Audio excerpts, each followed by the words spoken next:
My guest tonight has written 3 best-selling books, and his TED Talk on inspiring leadership is one of the most watched of all time. When he talks, it is impossible not to listen. My name is Simon Sinek, and I have a clear vision of what I want to build in this world. I imagine a world in which the vast majority of people wake up every single morning inspired to go to work, feel safe when they're there, and return home fulfilled at the end of the day. I promise you, our guests will help you acquire the behaviors and thought patterns you need to be successful in anything that you're trying to accomplish. I have yet to give a speech or have a meeting where somebody doesn't ask me the millennial question. What's the millennial question? Apparently millennials as a generation, which is a group of people who were born approximately 1984 and after, are tough to manage. And they're accused of being entitled and narcissistic, self-interested, unfocused, lazy. But entitled is the big one. And because they confound leadership so much, what's happening is leaders are asking the millennials, what do you want? And millennials are saying, we want to work in a place with purpose, love that. We want to make an impact, whatever that means. We want free food and beanbags. And so somebody articulates some sort of purpose, there's lots of free food and there's beanbags, and yet for some reason they're still not happy. And that's because they're missing, there's a missing piece. What I've learned is that I can break it down into 4 pieces, right? There are four things, 4 characteristics. One is parenting, the other one is technology, the third is impatience, and the fourth is environment. The generation that we call the millennials, too many of them grew up subject to, not my words, failed parenting strategies, where, for example, they were told that they were special all the time. They were told that they could have anything they want in life, just because they want it, right? They were told, some of them got into honors classes, not because they deserved it, but because their parents complained. And some of them got A's, not because they earned them, but because the teachers didn't want to deal with the parents. Some kids got participation medals. You got a medal for coming in last, right? Which the science we know is pretty clear, which is it devalues the medal and the reward for those who actually work hard. And it actually makes the person who comes in last feel embarrassed because they know they didn't deserve it. So it actually makes them feel worse, right? So you take this group of people and they graduate school and they get a job, and they're thrust into the real world, and in an instant they find out they're not special, their moms can't get them a promotion, that you get nothing for coming in last, and by the way, you can't just have it because you want it, right? And in an instant, their entire self-image is shattered. And so you have an entire generation that's growing up with lower self-esteem than previous generations. The other problem, to compound it, is we're growing up in a Facebook, Instagram world. In other words, we're good at putting filters on things. We're good at showing people that life is amazing even though I'm depressed, right? And so everybody sounds tough, and everybody sounds like they got it all figured out. And the reality is there's very little toughness, and most people don't have it figured out. And so when the more senior people say, well, what should we do? They sound like, this is what you gotta do. And they have no clue, right? So you have an entire generation growing up with lower self-esteem than previous generations, right? Through no fault of their own, right? They were dealt a bad hand, right? Now let's add in technology. We know that engagement with social media and our cell phones releases a chemical called dopamine. That's why when you get a text, it feels good, right? So we've all had it where you're feeling a little bit down or feeling a bit lonely, and so you send out 10 texts to 10 friends, hi, hi, hi, hi, hi, because it feels good when you get a response, right? Right? It's why we count the likes, it's why we go back 10 times to see if my Instagram is growing slower, did I do something wrong? Do they not like me anymore, right? The trauma for young kids to be unfriended, right? Because we know when you get a hit of dopamine, which feels good. It's why we like it, it's why we keep going back to it.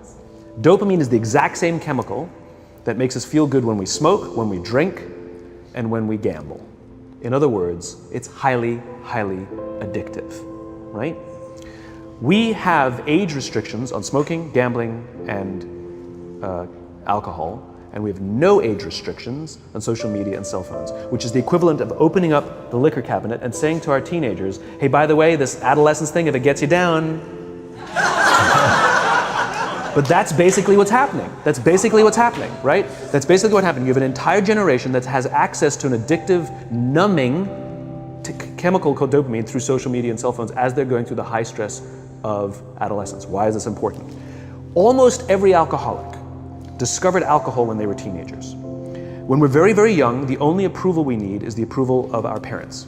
And as we go through adolescence, we make this transition where we now need the approval of our peers.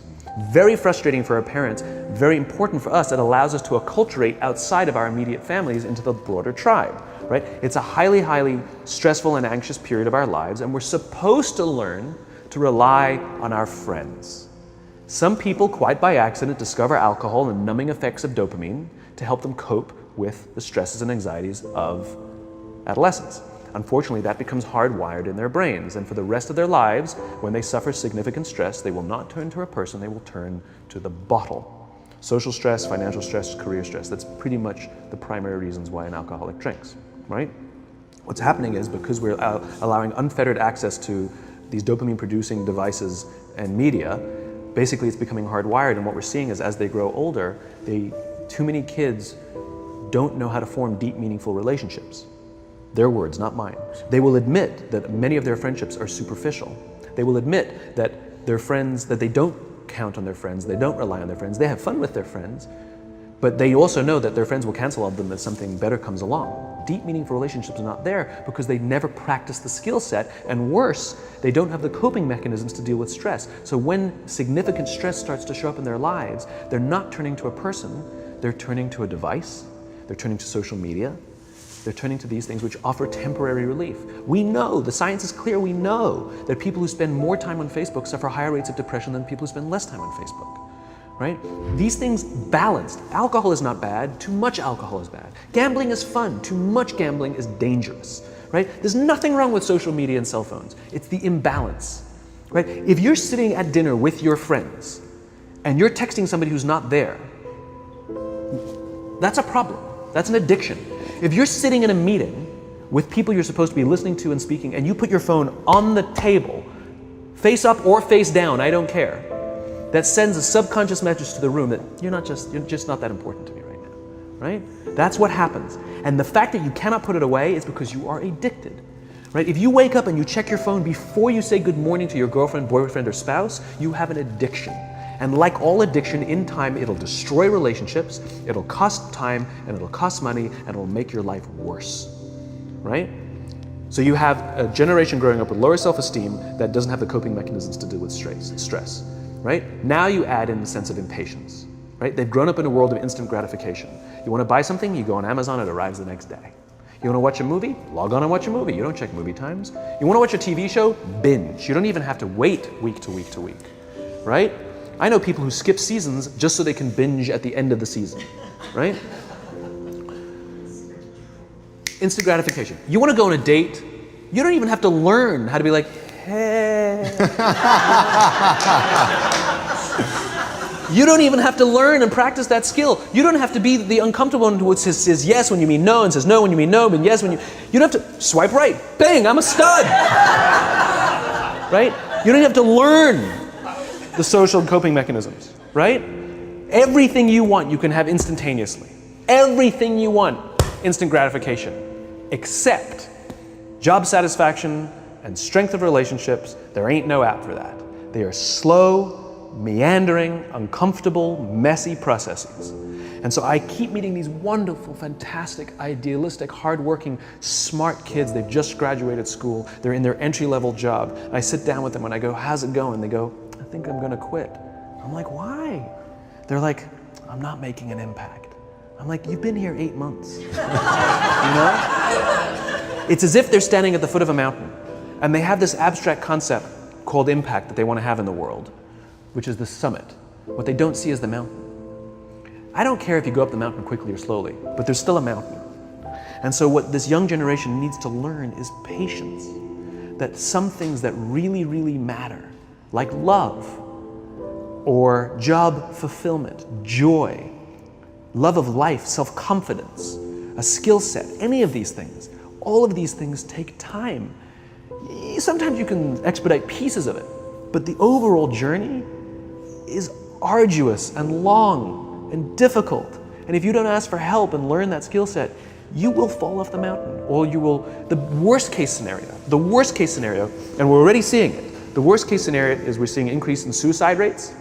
We're seeing an increase in this generation. We're seeing an increase in accidental deaths due to drug overdoses. We're seeing more and more kids drop out of school or take leaves of absence due to depression. Unheard of. This is really bad. The best case scenario, those are all bad cases, right? The best case scenario is you'll have an entire population growing up and going through life and just never really finding joy.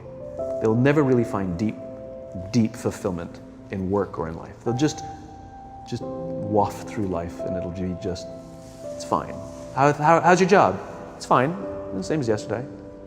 How's your relationship? It's fine. Like that's the best case scenario, which leads me to the fourth point, which is environment, which is we're taking this amazing group of young, fantastic kids who were just dealt a bad hand. It's no fault of their own. And we put them in corporate environments that care more about the numbers than they do about the kids. They care more about the short-term gains than the long-term life of this young human being. We care more about the year than the lifetime, right? And so we are putting them in corporate environments that aren't helping them build their confidence, that aren't helping them learn the skills of cooperation, that aren't helping them overcome the challenges of a digital world and finding more balance, that isn't helping them overcome the need to have instant gratification and teach them the joys and impact and the fulfillment you get from working hard on something for a long time that cannot be done in a month or even in a year. And so we're thrusting to them in corporate environments, and the worst part about it is they think it's them. They blame themselves. They think it's them who can't deal. And so it makes it all worse. It's not. I'm here to tell them it's not them.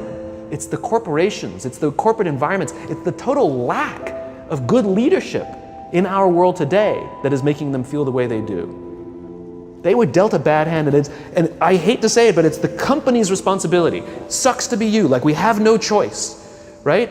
This is what we got, and I wish that society and their parents did a better job. They didn't. So we're getting them in our companies, and we now have to pick up the slack. We have to work extra hard to figure out the ways that we build their confidence. We have to work extra hard to find ways to teach them the social skills that they're missing out on. There should be no cell phones in conference rooms. None. Zero. And I don't mean the kind of like sitting outside waiting to text. I mean like when you're sitting and waiting for a meeting to start, this is what we all do. We all sit here and wait for the meeting to start. Meeting starting? Okay. And we start the meeting. No, that's not how relationships are formed. Remember we talked about it's the little things? Relationships are formed this way. We're waiting for a meeting to start and we go, how's your dad? I heard he was in the hospital. Oh, he's really good. Thanks for asking. He's actually at home now. Oh, I'm really glad. It was really amazing. I know, it was really scary for a while. That's how you form relationships. Hey, did you ever get that report done? Oh my God, no, I didn't. I'll help you out. Can I help you out with that? Really? That's how trust forms. Trust doesn't form at an event in a day. Even bad times don't form trust immediately. It's the slow, steady consistency. And we have to create mechanisms where we allow for those little innocuous interactions to happen. But when we allow cell phones in conference rooms, we just, okay, have the meeting. And then my favorite is like when there's a cell phone there and you go like this, you go. It rings and you go. I'm not going to answer that. But Mr. Magnanimous, you know? When you're out for dinner with your friends, like I do this with my friends. When we're going out for dinner and we're leaving together, we'll leave our cell phones at home. Who are we calling? Maybe one of us will bring a phone in case we need to call an Uber or take a picture of our meal. Goes without saying, come on. I'm an idealist, but I'm not insane. You know? At a heathen. I mean, it looked really good. We'll take one phone. And so it's like an alcoholic. The reason you take the alcohol out of the house is because we cannot trust our willpower. We're just not strong enough. But when you remove the temptation, it actually makes it a lot easier. And so when you just say, don't check your phone, people literally will go like this. And somebody will go to the bathroom, and what's the first thing we do? Because I wouldn't want to look around the restaurant for a minute and a half, you know? But if you don't have the phone, you just kind of enjoy the world.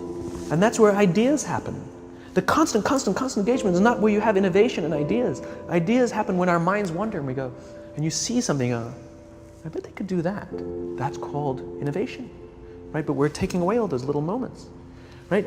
You should not, and none of us should charge our phones by our beds. We should be charging our phones in the living rooms, right? Remove the temptation. You wake up in the middle of the night because you can't sleep, you won't check your phone, which makes it worse. But if it's in the living room, it's relaxed, it's fine. But it's my alarm clock.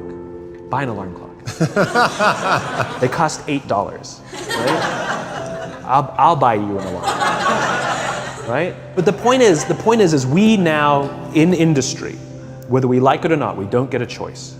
We now have a responsibility to make up the shortfall and to help this amazing, idealistic, fantastic generation build their confidence, learn patience, learn the social skills, find a better balance between life and technology, because quite frankly, it's the right thing to do.